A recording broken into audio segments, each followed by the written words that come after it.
Mr. West, thank you so much for giving me a couple of minutes to talk Yeah. about this fascinating project.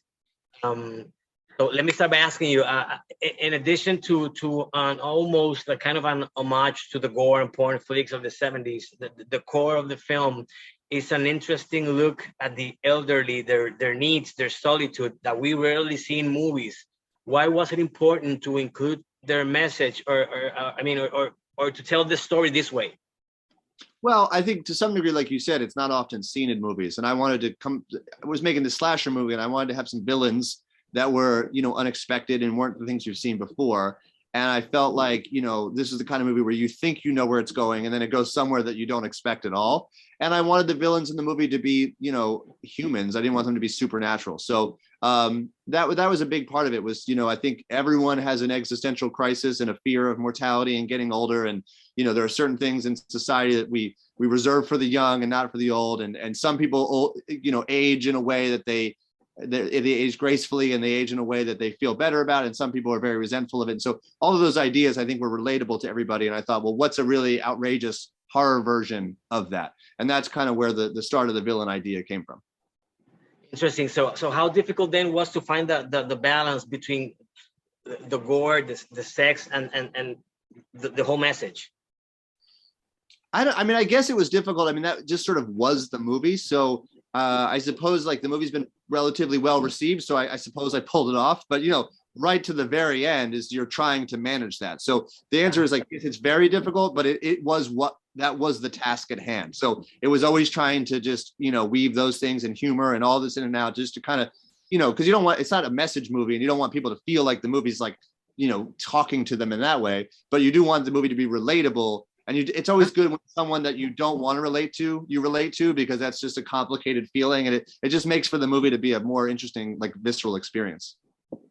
And interesting. I was wondering, I read that you have in mind or you're working on a prequel and sequel. So did you always have this movie in mind as a trilogy? Well, the prequel is already done. So okay. It's done and people will find out soon when it's coming out. Excellent.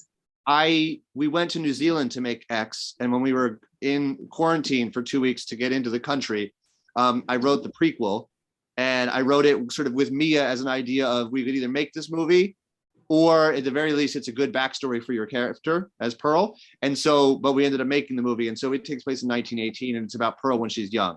And so that movie is done and will come out soon. There'll be information soon. We've tried to keep it as much of a secret as possible because like X, it's another movie that the less you know, the better. And then maybe, if we have some good fortune, maybe we'll make a third movie.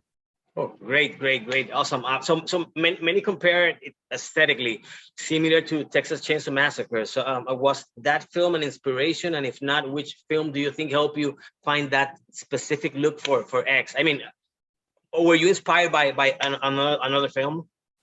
I was inspired by like so many films of the era that Texas Chainsaw is not as specific as I think people think that it would be. My feeling about Texas Chainsaw, which is one of the greatest horror movies of all time, is that when you set a movie in 1970s in Texas, you're going to have this movie looming over you, and especially when people are going to a farm. So I just felt like might as well embrace that and let people for the first 15 minutes of the movie think they know where this movie's going, because the iconography is familiar, and then it takes a big turn to where you weren't expecting. So I just felt like rather than try to subvert it, I'll just embrace it and just say, yes, it's the 70s in Texas. And so, that it's I'm going to let you expect what you think, and then I'm going to, pull the rug out from underneath you once we get there.